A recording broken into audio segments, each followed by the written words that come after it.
Pay scale কোনো দয়া ভিক্ষা নয়, এটি আমাদের অধিকার এবং সম্মানের। সরকারি চাকরিজীবীদের জন্য দীর্ঘ প্রতীক্ষিত নবম পে স্কেল বাস্তবায়নের প্রক্রিয়া চূড়ান্ত পর্যায়ে পৌঁছেছে। পুনর্গঠিত ৩ বেতন কমিশন কমিটির জমা দেওয়া সুপারিশ বেতন কাঠামোতে বড় ধরনের পরিবর্তনের প্রস্তাব করা হয়েছে। বিশেষ করে জীবনযাত্রার ব্যয় ও মুদ্রাস্ফীতির সঙ্গে সামঞ্জস্য রেখে সর্বনিম্ন বেতন ২০,০০০ টাকা নির্ধারণের সুপারিশ করা হয়েছে। দেশের আর্থিক চাপ বিবেচনায় নিয়ে এই নতুন কাঠামো ধাপে ধাপে বাস্তবায়নের পরিকল্পনা করছে সরকার।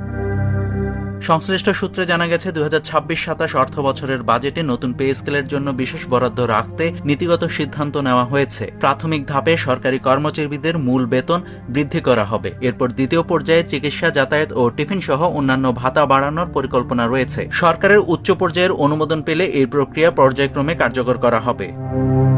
এবারে সুপারিশে বেতন বৈষম্য কমানোর উপর বিশেষ গুরুত্ব দেওয়া হয়েছে। সর্বোচ্চ ও সর্বনিম্ন বেতনের অনুপাত নির্ধারণ করা হয়েছে ১.৮, যা বাংলাদেশের ইতিহাসে সর্বনিম্ন। ১৯৭৩ সালের প্রথম বেতন কমিশনে এই ব্যবধান ছিল ১:১৫.৪ এবং সর্বশেষ ২০১৫ সালের অষ্টম পে স্কেলে ছিল ১:৯.৪। প্রস্তাবিত বেতন কাঠামো বাস্তবায়িত হলে নিম্নবৃত্ত ও উচ্চবৃত্ত কর্মচারীদের বেতনের ব্যবধান অনেকটাই কমে আসবে। প্রস্তাবিত পে স্কেল অনুযায়ী ২০তম গ্রেডের একজন কর্মচারীর বর্তমান মূল বেতন ৮,২৫০ টাকা, সেখান থেকে বেড়ে ২০,০০০ টাকা হবে। বর্তমানে ঢাকা সিটি কর্পোরেশন এলাকায় এই গ্রেডের একজন কর্মচারী ভাতা সহ সব মিলিয়ে ১৬,৯৫০ টাকা পেলেও নতুন কাঠামোতে তা ৪১,৯০৮ টাকায় উন্নীত হতে পারে। একইভাবে ১৯তম থেকে প্রথম গ্রেড পর্যন্ত প্রতিটি স্তরে উল্লেখযোগ্য হারে বেতন বৃদ্ধির সুপারিশ করা হয়েছে। তবে ভারসাম্য রক্ষার স্বার্থে উচ্চ গ্রেডের কর্মকর্তাদের বেতন বৃদ্ধির হার কিছুটা সীমিত রাখা হতে পারে।